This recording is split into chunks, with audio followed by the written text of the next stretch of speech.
beginning. We all come to a story with hopes and expectations, looking for an answer. Sometimes it would be better to live with that hope without ever knowing the full story.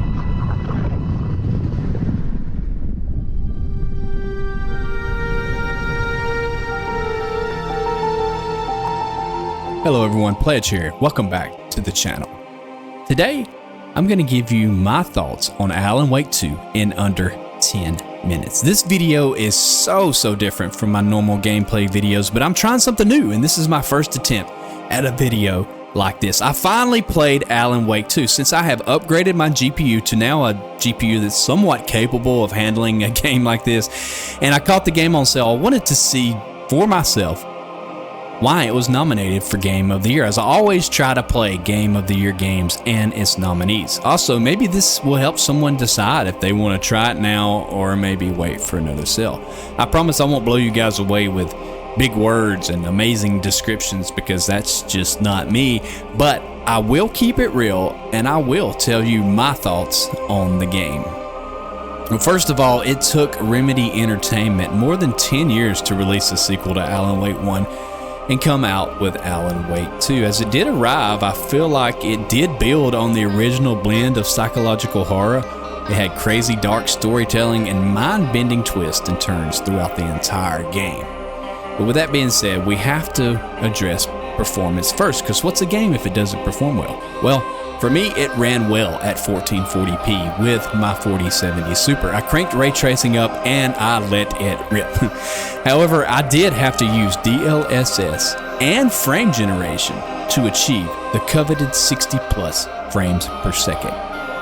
At native 1440p, I was running low 20 frames per second. Not good, actually not playable. But with DLSS and frame generation on, there was no obvious glitching, stuttering, or anything that disturbed my gameplay. And overall, the game looked amazing. One of the best looking games I've ever played. The sound design was top notch. It was creepy when it needed to be, and intense and loud when it needed to be.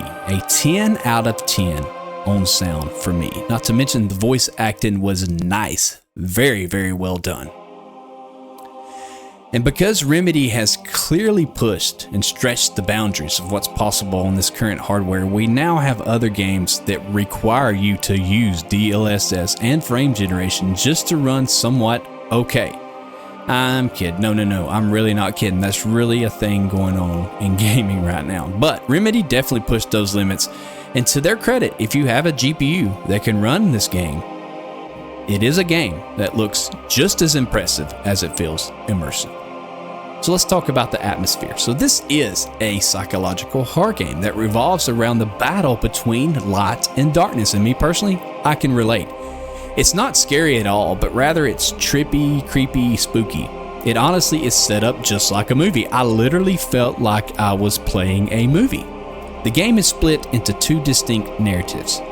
One following Alan Wake, the writer trapped in a terrifying world of his own mind, the dark place. The other, Saga Anderson, an FBI agent investigating a series of horrible, awful, gruesome murders in this small town of Bright Falls. The game's atmosphere is outstanding. The dark, crazy forest, fog-covered streets and atmospheres, and the creepy environment give you that real spooky vibe you want in a game like this. Lighting was definitely used extremely well. As a player, it's very dark and you had to rely on the old flashlight the entire game. I absolutely love the transition between Alan Wake and Saga Anderson's worlds. They made it so smooth and at the perfect times too. It kept the game interesting for a while, but eventually for me it started getting a little old, feeling drawn out and tiresome. I also, as you'll see on the screen right now, I also really enjoyed the real life character scenes with the live band, etc. It was nicely done. One of the craziest and coolest parts of the game is walking through the studio while the musical is playing, as you're seeing right now. It was absolutely awesome. I thought that was really well incorporated into the game. Nicely done. As far as the story, bottom line, it's crazy, man. The game, it constantly blurs the lines between what's real and what's not. I never knew what was real, and even after completing the game, I'm still wondering, like, what really went on in this game. But while playing as Alan, you feel as if he's gone nuts, completely mad, and I felt bad for him as well because he's really trying so hard to escape the clutches of the darkness, his own mind, and it gets deep and interesting with Alan being a writer trapped in a story that he can rewrite. What? Mind boom blown. Saga, on the other hand, she brings a sense of grounded realism to the madness. Her story provides a more traditional detective feel to the game. I also have to give a shout out to her partner, Alex Casey. I thought he was a cool character. And the mind place. It's a very unique concept to the game, which had me hooked at first, but towards the end it gets very boring and repetitive. In terms of gameplay, it's pretty much just like the original. There's the combination of shooting and flashlight mechanics, and it remains the core of the gameplay. It can feel a little janky and slow at times. I didn't mind the flashlight mechanic, as you have to use it to expose, if you will, the taking, but it does get boring and it does get repetitive as well. Also, the game's pace is very, very slow. For me, I was all in at the start. I lost interest towards the middle of the game, and then I was right back and all in for the ending. Also, for me, as a whole, the game was too long and it felt drawn out. Shorten it up and I'm hooked. So my final thoughts on Alan Wake 2. I feel like it is outstanding in storytelling.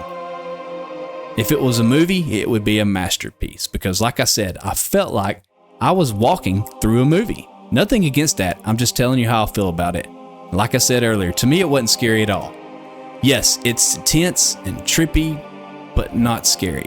And as a Christian playing this game, it's not too bad. It does have some language and adult content.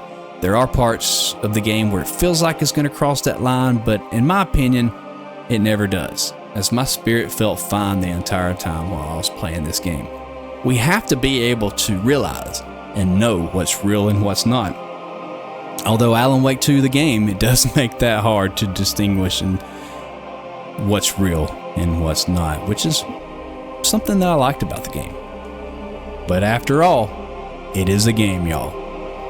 It is rated mature for a reason, so keep that in mind. But if you're a fan of psychological horror, narrative-driven games, I do recommend Alan Wake 2. For me, catching it on sale made it worth my time. Thank you guys for watching this. This has been my thoughts on Alan Wake 2 in under 10 minutes. Comment below if you like this video, if you want more videos like this. Thank you guys again. You guys are awesome, and be blessed.